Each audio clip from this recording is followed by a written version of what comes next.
Hello friends, you are watching my YouTube channel Sorgesar Biology. In the previous lecture, we studied the genetic terminologies used in the study of genetics. In this lecture, we are going to study the Mendel's laws of inheritance. In this lecture, the first two laws are considered. Mendel's laws of inheritance are based on the Mendel's study. He performed the hybridization experiments on a garden pea plant, and he postulated some laws, and these laws are popularly known as Mendel's laws of inheritance. There are main three laws, out of which the first law is called as the law of dominance. This is the Mendel's first law of inheritance. It is also called as the law of dominance. Here the statement is, when two homozygous individuals, we already studied the word homozygous in the genetic terminology, when two homozygous individuals, homozygous means the individual which possesses the similar type of alleles, both the alleles are similar, then it is called as a homozygous. When two homozygous individuals with one or more sets of contrasting characters, the characters possessed by two different individuals must be contrasting. Contrasting means opposite, like tall and dwarf, like colored and white, like terminal and axillary, like yellow and green. Likewise, the cat are crossed. The allele that appears in F1, the character or allele which appears or expresses itself in F1 generation, is called as dominant. The allele that expresses itself in F1 generation is called as dominant, and those which do not appear, the character which do not appear in F1 is called as recessive. This law is well explained with the help of monohybrid cross. What is monohybrid cross? The cross which contains only one character at a time, the cross which contains only one character at a time with pure parents, such cross is called as a monohybrid cross. The cross is a hybrid for one trait. Let us consider the monohybrid cross. Law of dominance, monohybrid cross.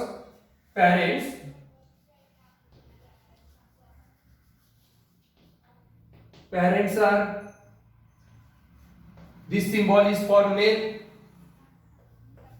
crossed female. Next, phenotype.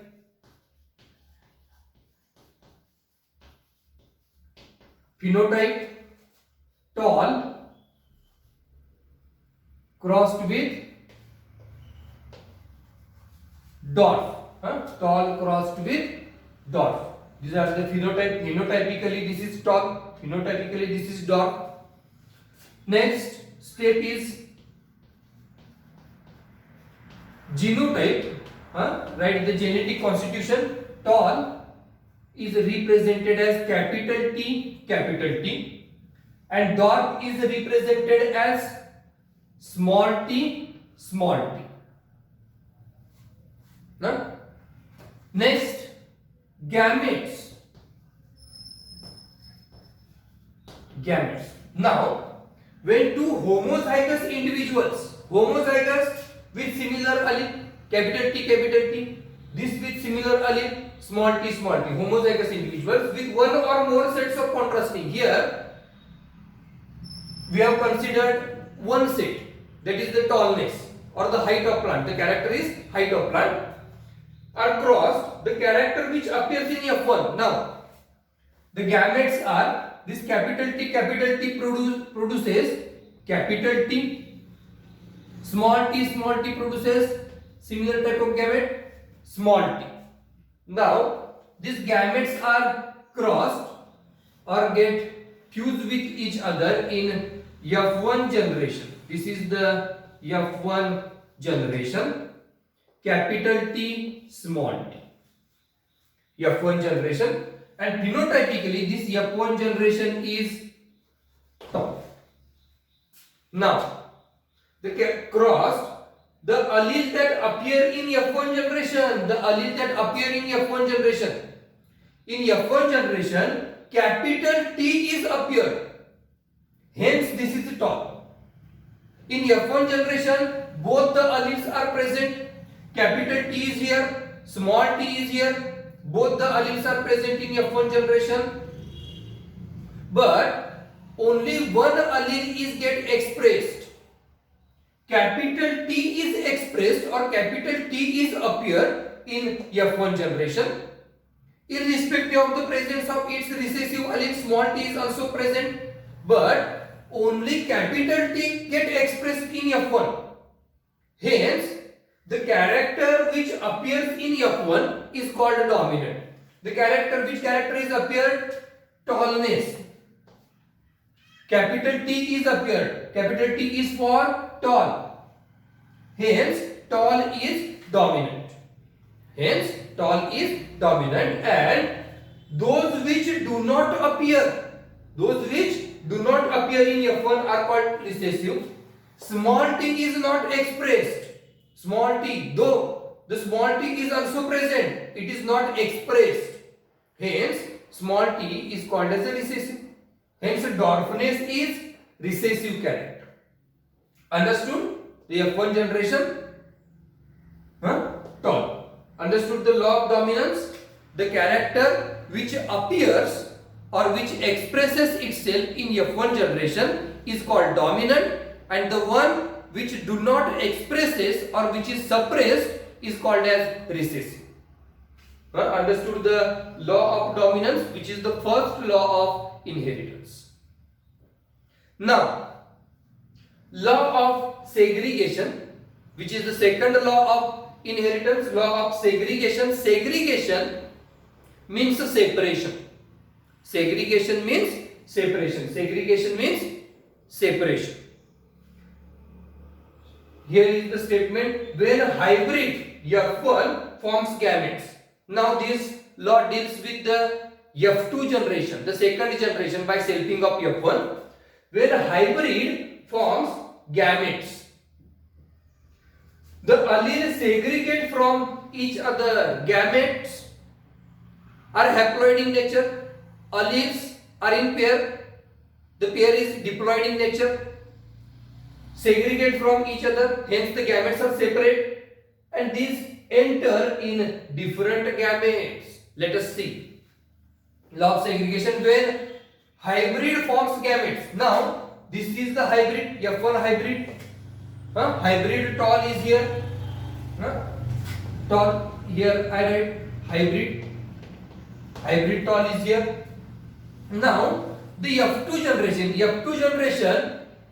we get by selfing of F1. Here, selfing of F1. Selfing of F1 means F1 crossed with F1 by self-pollination, selfing. Capital T, small t crossed with capital T, small t. Understood? Selfing of F1. Now, gametes. Gametes are here. Heterozygous condition is present. These alleles in a pair are dissimilar.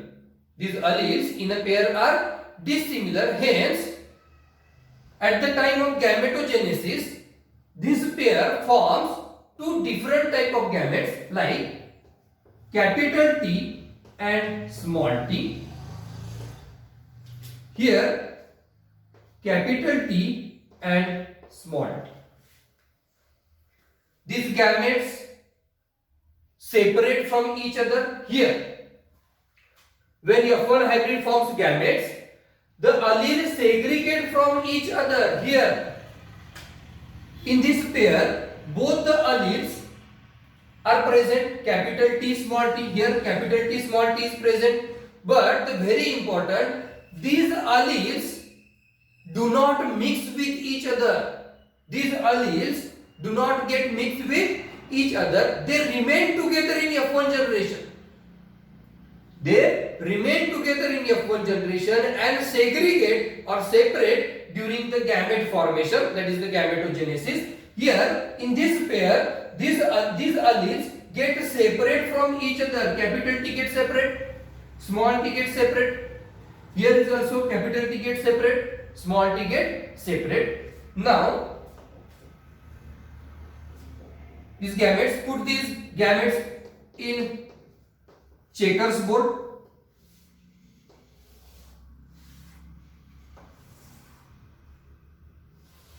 This is the checkerboard to show the possible combinations of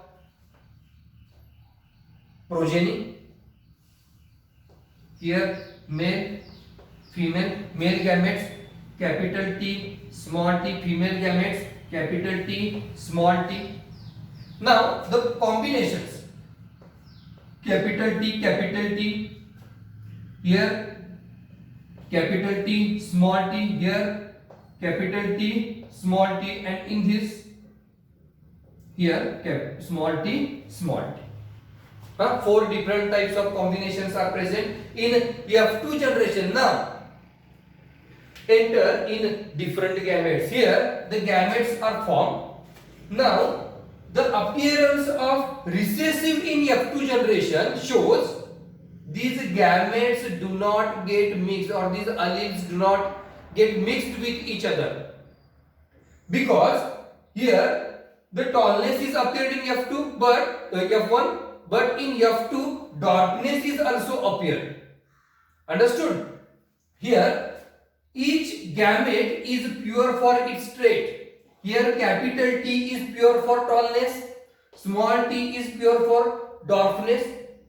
These gametes remain together in F1 generation but do not get mixed, and at the time of gamete formation they separate from each other, and hence each gamete will hold its trait pure. Hence this law is also described as law of purity of gametes. Each gamete is pure for its particular trait. Here capital T is pure for tallness, small t is pure for darkness. Hence in F2 generation tallness, homozygous tall is appeared. Here 2 heterozygous tall means hybrid tall, and the very important homozygous condition dwarfness is again appeared in F2 generation. Understood? The law of dominance and law of segregation with the help of monohybrid cross. This is the monohybrid cross. We have considered at a time only one character, that is the plant height. Tall plant is crossed with dwarf plant. Homozygous tall is crossed with homozygous dwarf. In F1 generation, hybrid tall is formed, and when selfing of F1 generation, hybrid tall expresses character. Hence, this proves the law of dominance.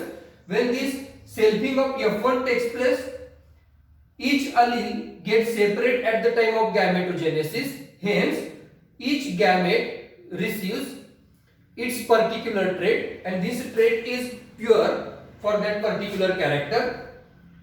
In F2 generation, 4 possible combinations are formed.